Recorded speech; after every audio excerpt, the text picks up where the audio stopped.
ഇന്നിപ്പോൾ രാവിലെ മുതലേ നല്ല മഞ്ഞാണ് കേട്ടോ. 6 മണി ആവുന്നതിന് മുമ്പ് തന്നെ മഞ്ഞ് ഇറങ്ങിയിട്ടുണ്ട് കേട്ടോ. അല്ലെങ്കിൽ പിന്നെ കുറേ കഴിഞ്ഞതിന് ശേഷമാണ് കേട്ടോ മഞ്ഞൊക്കെ ഇറങ്ങി ഒരു 7-8 മണിയൊക്കെ ആകാൻ നേരത്താണ്. അങ്ങനെ പിന്നെ അതാ പെട്ടെന്ന് തന്നെ അടുക്കളയിലേക്ക് വന്നിട്ട് നമ്മൾ സ്ഥിരമായിട്ടുള്ള മോർണിംഗ് റൂട്ടീനിലോട്ടേക്ക് കടന്നിട്ടുണ്ട് കേട്ടോ. അപ്പം കടല തലേ ദിവസം തന്നെ വെള്ളത്തിലിട്ടിട്ടുണ്ടായിരുന്നു. അപ്പം ഇന്ന് കടലക്കറിയാണ് കേട്ടോ ഉണ്ടാക്കുന്നത്. ചോറ് ഇന്ന് രാവിലെ എണീറ്റവിടെ തന്നെ പെട്ടെന്ന് തന്നെ അടുപ്പത്തേക്ക് വെക്കും. പിന്നെ ഇപ്പം റേഷൻ അരി അല്ല കേട്ടോ, കുറുവേൻ്റെ അരിയാണ് വെക്കുക. അപ്പം വേവ് കൂടുതലായതുകൊണ്ട് തന്നെ കുറച്ചധികം നേരം നമ്മൾ അടുപ്പത്ത് വെച്ച് വേവിക്കണം കേട്ടോ. പിന്നെ കടലക്കറി ആയതുകൊണ്ട് തന്നെ നമ്മൾ ബ്രേക്ക്ഫാസ്റ്റിനായിട്ട് ഉണ്ടാക്കുന്നത് പുട്ടാണ് കേട്ടോ. അപ്പം പുട്ടും കടലക്കറിയാണ് ഇന്ന്. അപ്പം വേഗം പുട്ടിൻ്റെ മാവും കൂടിയും പൊടിയൊന്ന് കുഴച്ച് വെക്കാണ് കേട്ടോ. പിന്നെ അതൊക്കെ റെഡി ആകുമ്പോഴത്തേക്ക് നമ്മൾ പുട്ടും കുറ്റിയും കാര്യങ്ങളൊക്കെ എടുത്തിട്ട് ഇനിയിപ്പോൾ ഉണ്ടാക്കാനും കൂടി തുടങ്ങാം കേട്ടോ. പിന്നെ രാവിലെ തന്നെ നമ്മൾ എല്ലാ പണികളും തീരുന്നതുകൊണ്ട് ഭയങ്കര ആശ്വാസമാണ്. കാരണം ഒരു 8:30-9 മണിയൊക്കെ ആകുമ്പോഴേക്കും തന്നെ നല്ലോണം വെയിലിറക്കും കേട്ടോ.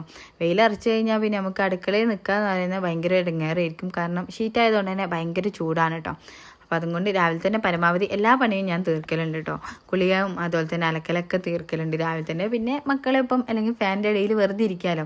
പിന്നെ അതിൻ്റെ ഇടയ്ക്ക് നമ്മൾ ചോറൊക്കെ വന്നു, ചോറ് വാർക്കുന്നുണ്ട്, മീൻ പൊരിച്ചു, പിന്നെ ഉപ്പേരിയായിട്ട് നമ്മൾ ക്യാരറ്റ് ഉപ്പേരിയൊക്കെ ഉണ്ടാക്കിയിട്ട്. അപ്പോൾ ഏട്ടൻ പോകുന്നതിൻ്റെ മുമ്പ് തന്നെ ഏട്ടൻ്റെ ലഞ്ച് ബോക്സും കാര്യങ്ങളൊക്കെ സെറ്റ് ചെയ്തു. കടലക്കറിയും മീൻ പൊരിച്ചതും ക്യാരറ്റ് ഉപ്പേരിയൊക്കെ ആക്കി. പിന്നെ അതിൻ്റെ ഇടയ്ക്ക് ഏട്ടന് വന്നിട്ട് ബ്രേക്ക്ഫാസ്റ്റ് കഴിക്കുകയും ചെയ്തിട്ടുണ്ട് കേട്ടോ. പിന്നെ അതിനുശേഷം ഇക്കാക്കിലെ ലഞ്ച് ബോക്സും കൂടി സെറ്റ് ചെയ്തു. പിന്നെ നമ്മൾ രണ്ടുപേരും ഇരുന്നിട്ട് ബ്രേക്ക്ഫാസ്റ്റും കാര്യങ്ങളൊക്കെ കഴിച്ചു കേട്ടോ. പിന്നെ ഇത് ഇക്കാക്ക് ഷോപ്പിലേക്ക് പോകാനുള്ള സമയമായി. അപ്പോൾ ഇത്രയുള്ളൂ നമ്മുടെ ഇന്നത്തെ വിശേഷം. ഇഷ്ടപ്പെട്ടാൽ ലൈക്ക് ചെയ്യാൻ മറക്കില്ല. അപ്പോൾ നെക്സ്റ്റ് വീഡിയോയിൽ കാണാം. Okay, by.